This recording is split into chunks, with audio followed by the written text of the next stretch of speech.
Aromaticity, কিছু কিছু aromatic যৌগ আছে যেগুলো বিশেষ ধরনের বৈশিষ্ট্য সম্পন্ন। যেমন প্রথম যৌগটি আমরা ধরি যে বেনজিন, এটা একটি চাকরিক যৌগ। যদি কার্বন কার্বন একক বন্ধন হয় সম্পৃক্ত, কার্বন কার্বন দ্বিবন্ধন, যদি যৌগ যৌগের কোনো জায়গায় কার্বন কার্বন দ্বিবন্ধন বা কার্বন কার্বন ত্রিবন্ধন থাকে তাহলে সেটা অসম্পৃক্ত।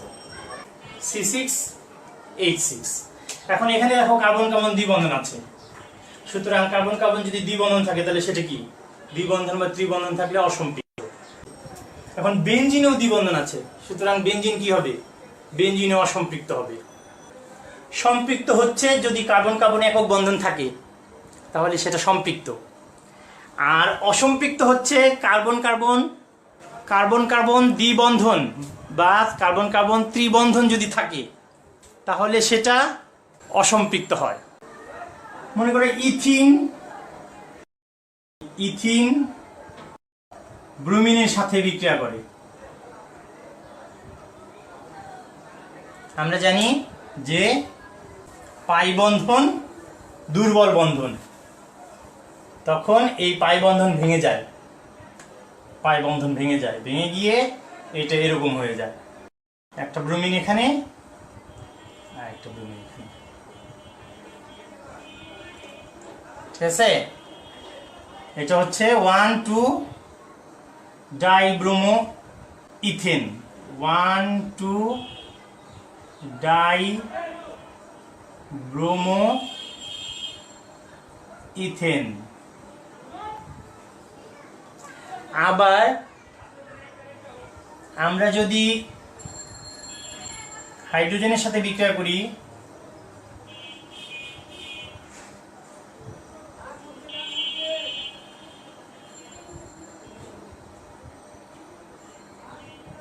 পাই বন্ধন ভেঙে যায়,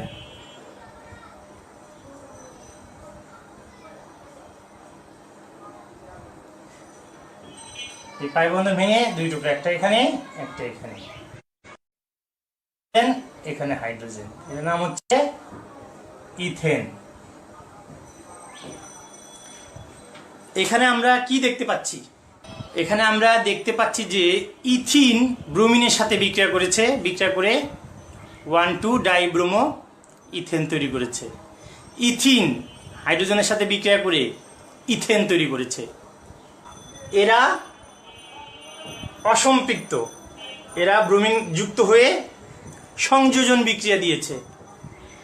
মানে সংযোজন বিক্রিয়া মানে হচ্ছে দুইটা মিলে কয়টা হয়েছে? একটা। এখানে দুইটা মিলে কয়টা হয়েছে? একটা। দুইটা মিলে একটা সংযোগ হয়েছে। এরা অসম্পৃক্ত বিক্রিয়া করে কি বিক্রিয়া করলো? অসম্পৃক্ত যৌগ বিক্রিয়া করে যুক্ত যৌগ বা সংযোজন বিক্রিয়া করলো। এরা অসম্পৃক্ত যৌগ। কিন্তু অ্যারোমেটিক যৌগ বিশেষ ধরনের অসম্পৃক্ত। মনে করো এই বেনজিনের সাথে আমরা বিক্রিয়া করছি ব্রোমিনের কিসের উপস্থিতিতে? কার্বন টেট্রাক্লোরাইডের উপস্থিতিতে। কত ডিগ্রি তাপমাত্রায়? 25 ডিগ্রি সেলসিয়াস তাপমাত্রায়। তাহলে এটা বিক্রিয়া করে না, বিক্রিয়া ঘটে না।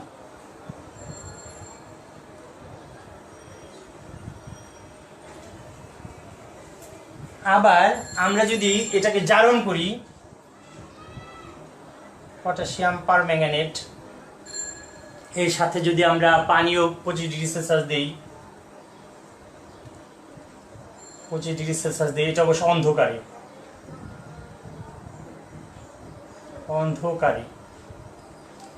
পানি আর 25, এটাও বিক্রিয়া করে না, মানে জারণ ঘটে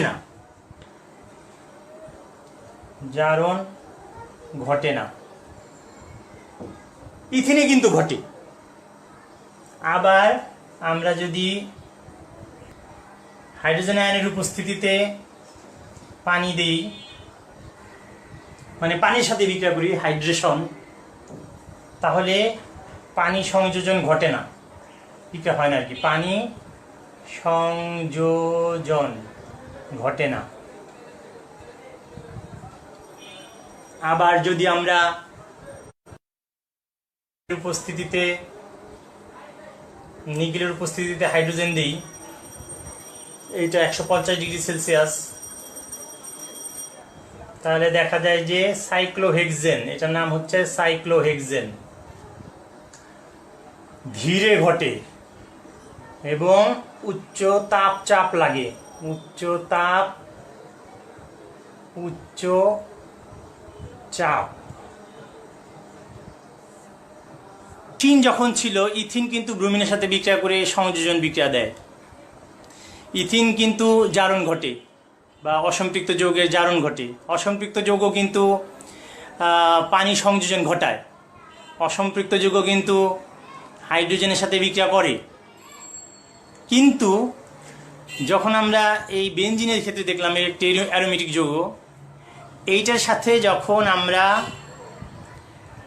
ব্রোমিন বিক্রিয়া করলাম কার্বন টেট্রাক্লোরাইডের উপস্থিতিতে অন্ধকারে এবং 25 ডিগ্রি মাত্রায়, তখন কিন্তু বেনজিনের বিক্রিয়া ঘটে না। আবার যখন পটাশিয়াম পারম্যাঙ্গানেটের সাথে পানির উপস্থিতিতে 25 ডিগ্রি সেলসিয়াস তাপমাত্রায় বিক্রিয়া করলাম, তখন কিন্তু বেনজিনের জারণ ঘটে না। আবার যখন পানির অ্যাসিডের উপস্থিতিতে হাইড্রেশন করলাম, তখন কিন্তু বেনজিনের সাথে পানির সংযোজন ঘটে না। আর যখন আমরা বেনজিনের সাথে হাইড্রোজেন দিলাম নিকেলের উপস্থিতিতে 150 ডিগ্রি সেলসিয়াস তাপমাত্রায়, তখন কিন্তু সাইক্লোহেক্সেন উৎপন্ন হলো। এটা কি উৎপন্ন হয়েছে? সাইক্লোহেক্সেন। এটা কিন্তু সাইক্লোহেক্সেন উৎপন্ন হয়েছে, কিন্তু সাধারণভাবে না। কিভাবে? উচ্চ তাপ এবং উচ্চ চাপ। সুতরাং এখানে আমরা দেখতে পাচ্ছি যে বেনজিনও অসম্পৃক্ত, কিন্তু এই অসম্পৃক্ততা বিশেষ ধরনের। বেনজিনের অসম্পৃক্ততা বিশেষ ধরনের। শুধু এইটাই একটা প্রশ্ন আসে যে দেখাও যে বেনজিনের অসম্পৃক্ততা বিশেষ ধরনের অসম্পৃক্ততা। যদি কার্বন কার্বন একক বন্ধন হয়, এর বন্ধন দৈর্ঘ্য হয় 1.54 ডিগ্রি অ্যাংস্ট্রম। বন্ধন দৈর্ঘ্য, বন্ধন যদি কার্বন কার্বন দ্বিবন্ধন হয়, তাহলে এর দৈর্ঘ্য হয় 1.33 ডিগ্রি অ্যাংস্ট্রম। কিন্তু বেনজিনে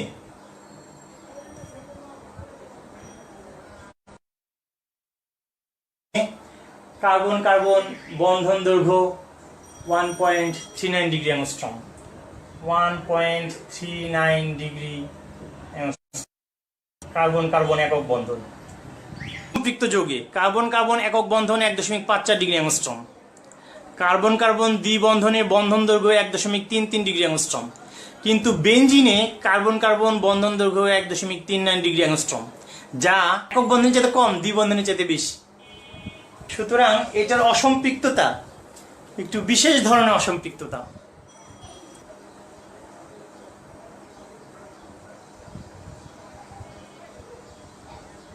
2 নম্বর বৈশিষ্ট্য হচ্ছে লিখতে পারি, এইভাবে লিখতে পারি, এইভাবেও লিখতে পারি, আবার এইভাবেও লিখি। আসলে এইটা এইটা রেজোনেন্স সব একই কথা। এখন এইটা হচ্ছে 1 নাম্বার যদি বলি, এটা যদি বলি 2, তাহলে এইটা হচ্ছে 1 আর 2 এর সংকর। রেজোনেন্স কি? রেজোনেন্স হচ্ছে, দেখো এখানে কে আছে? এখানে কার্বন আছে। এখানে কি ঘটেছে? রেজোনেন্স ঘটেছে। রেজোনেন্সের জন্য আলাদা একটা ক্লাস লাগবে, কিন্তু আমরা আপাতত এটাই বুঝি যে 1 আর 2 এর সমন্বয়ে এই সংকরটা গঠিত হয়েছে এবং এখানে রেজোনেন্স ঘটেছে। এখানে কি ঘটেছে? পরমাণু তাদের স্থান ঠিকই রেখেছে, কিন্তু ইলেকট্রনগুলি চেঞ্জ হয়েছে। কোন ইলেকট্রন? পাই বন্ধনের ইলেকট্রন। কোন ইলেকট্রন? Delocalised electron. এই পাই বন্ধনগুলো স্থান পরিবর্তন করতে পারে, মানে পাই ইলেকট্রনগুলো, পাই বন্ধন মানে তো ইলেকট্রন। একটা বন্ধন মানে 2টা ইলেকট্রন। একটা বন্ধনে 2টা করে ইলেকট্রন থাকে। এই পাই ইলেকট্রন সঞ্চরণশীল ইলেকট্রন। এই সঞ্চরণশীল বা ডিলোকালাইজড ইলেকট্রনগুলি স্থান পরিবর্তন করে। এই সঞ্চরণশীল বা ডিলোকালাইজড ইলেকট্রনগুলি স্থান পরিবর্তন করে। কোন ইলেকট্রনগুলি স্থান পরিবর্তন করেছে? পাই ইলেকট্রনগুলি স্থান পরিবর্তন করেছে। অ্যারোমেটিক যৌগগুলোর রেজোনেন্স ঘটে। রেজোনেন্স কি? রেজোনেন্স হচ্ছে যে অ্যারোমেটিক যৌগগুলোর পরমাণুগুলি ঠিক জায়গাতেই থাকে, পরমাণুগুলো ঠিক জায়গাতেই থাকে, কিন্তু পাই ইলেকট্রন বা সঞ্চরণশীল স্থান পরিবর্তন করে। তারপরে আসো যে প্রতিস্থাপন বিক্রিয়া দেয়। যেমন মনে করো যোগ ক্লোরিন আয়রনের উপস্থিতিতে। এখন ক্লোরিনকে আমরা এইভাবে লিখতে পারি, ক্লোরিন ক্লোরিন, আর এখানে কি আছে? এই ক্লোরিন আর এই হাইড্রোজেন মিলে HCl, আর কি হলো? ক্লোরোবেনজিন। এটা কি বিক্রিয়া? প্রতিস্থাপন বিক্রিয়া। এই ক্লোরিন হাইড্রোজেনকে সরিয়ে দিয়েছে, এই ক্লোরিন হাইড্রোজেনকে সরিয়ে এখানে বসেছে, আর এই হাইড্রোজেন আর এই ক্লোরিন মিলে হাইড্রোক্লোরিক অ্যাসিড হয়েছে, বিক্রিয়া দিয়েছে। কিন্তু এইটাই যখন আমরা সংযোজন বিক্রিয়া দিতে যাই, এটা কিন্তু সংযোজন বিক্রিয়া হয় না, সাধারণ তাপমাত্রা হয় না। তো এই যে প্রতিস্থাপন বিক্রিয়া দেয়, প্রতিস্থাপন বিক্রিয়া দেয় কেন? তাদের এই বলয় বজায় রাখার জন্য। আমরা যদি এইটাকে যদি সংযোজন বিক্রিয়া হলে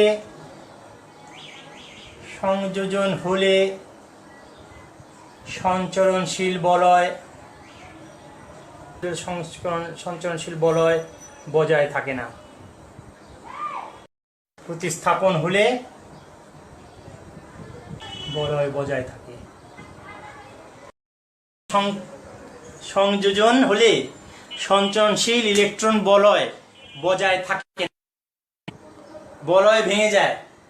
প্রতিস্থাপন বিক্রিয়ায় এখানে যে বলয় আছে, প্রতিস্থাপন বিক্রিয়ায় এখানে যে বলয় আছে, সেই বলয়টা এখানে বজায় হলে এই ভিতরে সঞ্চরণশীল পাই ইলেকট্রন ভেঙে যায়।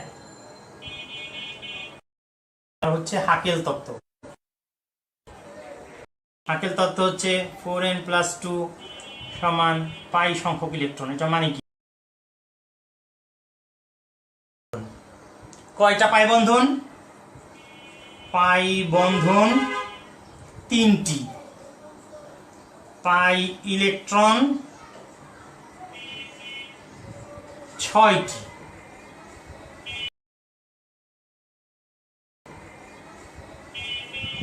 তাহলে এখানে 4n+2 সমান 6 বা 4n সমান 4, সুতরাং n সমান 1।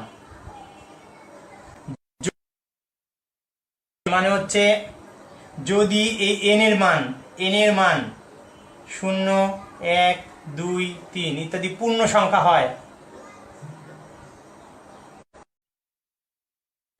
তাহলে এটা অ্যারোমেটিক যৌগ। হচ্ছে পাইরুল। এখানে এক জোড়া মুক্ত ইলেকট্রন আছে, তাহলে এখানে দুইটা পাই বন্ধন 2টি, পাই ইলেকট্রন 4টি, আর এই যে দুটি, মোট হলো কয়টি? 6টি মিলে তারা সংকরিত হয়, তারা রেজোনেন্সে অংশগ্রহণ করে। তাহলে 4n+2 সমান এখানে 2টি 4টি 5টি 6টি, 4টি 5টি 6টি।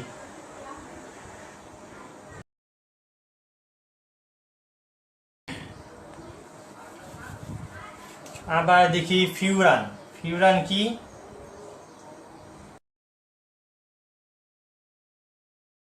ফিউরানে তাহলে কি হবে? ফিউরানে তাহলে 4n+2 সমান 2, 2, 4, 5, 6, n সমান 1। আবার যদি অন্য একটা যৌগ দেখি,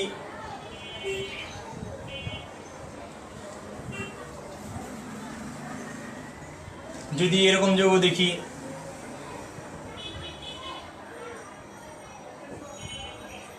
এটা মানে কিন্তু এই,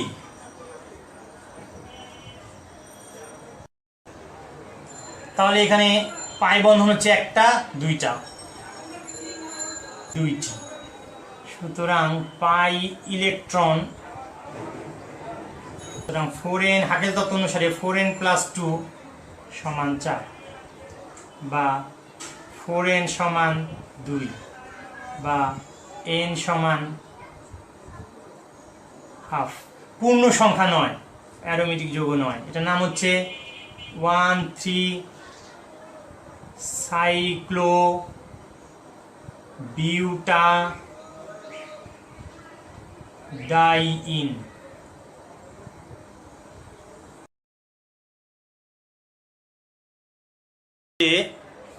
ন্যাপথালিন, এটা হচ্ছে ন্যাপথালিন। ন্যাপথালিনে একটা, দুইটা, তিনটা, চারটা, পাঁচটা পাই বন্ধন, মানে ইলেকট্রন 10। সুতরাং 4n সমান 8, n এর মান কত? 2, পূর্ণ সংখ্যা। সুতরাং ন্যাপথালিন একটি অ্যারোমেটিক যৌগ।